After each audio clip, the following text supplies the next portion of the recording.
So originally we used a recruiter because through the growth of the business we went from a 7 till 5 shift to a 7 till midnight, and we know that from previous studies that finding a afternoon shift, as it's called, is the most difficult.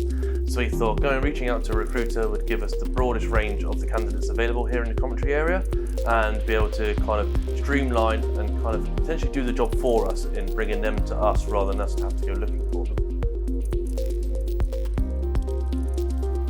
So it benefited me, so I was fresh into the business in August last year. So obviously I was still trying to find my feet, still trying to learn and understand the business, the processes, what Brett Martin is all about. So I understood that I had a team of 3 and that needed to grow to a team of 7. So just having someone else on my side helping and assisting with recruitment was just going to be a blessing for me, while I could then focus on everything else that needed to be done, all the repairs and maintenance around site and on the production lines. So the problems I think we faced was these roles had been open since April and we had not recruited one of the 4 positions. So I believe obviously process was a bit slow.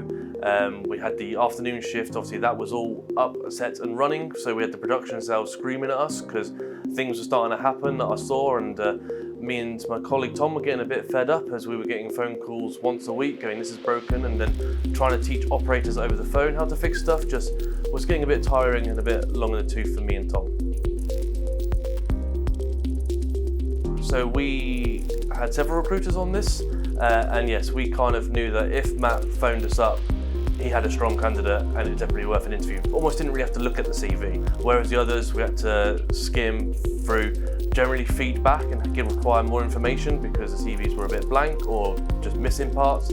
We had several turn up that had been told different times to what the shift was, different days, or just didn't turn up at all. Whereas if we know Matt handled it, we knew that it was all there, all understood, and we had to go straight first interview. The candidates would know what they were expecting. We knew they'd turn up, they knew exactly the job role, job times, job dates, everything. I could have very open, honest conversations with Matt, so we filled our 2 positions quite quickly after I started. So I started in August, we filled them both before the year was out. We then had a bit of a lull as we were trying to fill out the afternoon shifts, and there was a couple of times where I was ringing Matt and he was very open and honest, saying the market isn't quite there at the minute. And we'd have those open, honest conversations, and Matt wasn't pestering me. So there was not like a case of I'd be getting a phone call from him every week going, watching this, watching that. It was always a blessing seeing his name on my phone because you didn't generally knew he had a candidate for me that was worth interviewing.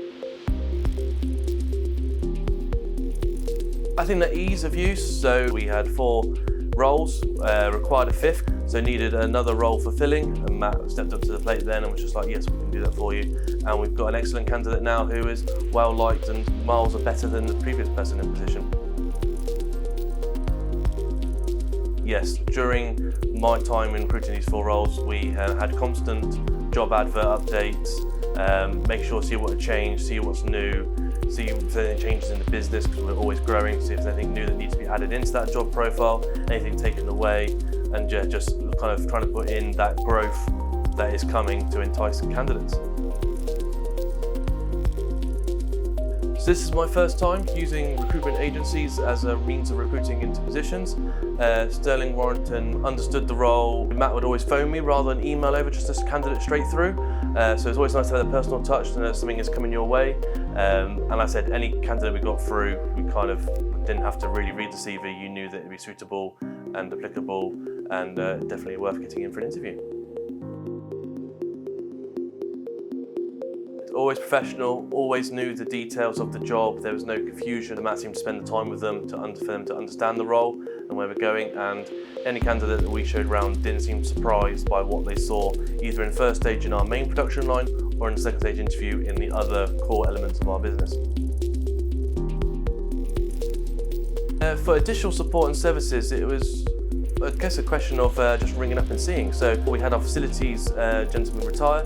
I rang up Matt as probably the best recruiter we had and said, well, this has happened, can you facilitate? And he immediately said yes.